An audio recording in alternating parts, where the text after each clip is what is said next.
مشرقی وسطی میں کشیدگی کچھ کم ضرور ہوئی ہے، تاہم عالمی برادری انتظار کر رہی ہے کہ ایران اور امریکہ کے درمیان مذاکرات کا دوسرا راؤنڈ کب ہوتا ہے۔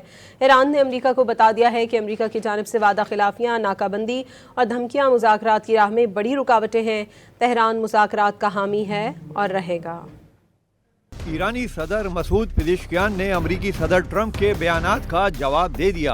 واضح کیا کہ تہران نے ہمیشہ مذاکرات اور معاہدوں کا خیر مقدم کیا اور کرتا رہے گا۔ امریکہ کی جانب سے وعدہ خلافیاں، ناکہ بندی اور دھمکیاں مذاکرات کی راہ میں بڑی رکاوٹیں ہیں۔ پزشکیان نے کہا کہ دنیا آپ کی مسلسل منافقانہ بیان بازی اور قول و فعل میں تضادات دیکھ رہی ہے۔ ادھر ایرانی پارلیمنٹ کے اسپیکر محمد باقر کالیباف نے بھی کہہ دیا کہ سیز فائر کی سنگین خلاف ورزیوں کے ساتھ آبنائے ہرمز نہیں کھل سکتی۔ بحری ناکہ بندی کے خاتمے کے ساتھ ہی جنگ بندی مکمل ہوگی۔ تمام محاذوں پر صہیونی جنگی جنون بھی رکنا چاہیے۔ باقر کالیباف نے یہ بھی کہا کہ دشمن نہ طاقت سے اہداف حاصل کر سکا اور نہ دھمکیوں سے اپنے مقاصد حاصل کر سکے گا۔ ایرانی صدر کے ترجمان مہدی طباطبائی نے بھی واضح کیا ہے کہ مذاکرات کا راستہ وقار، انصاف اور دانش مندی سے کھولا جا سکتا ہے۔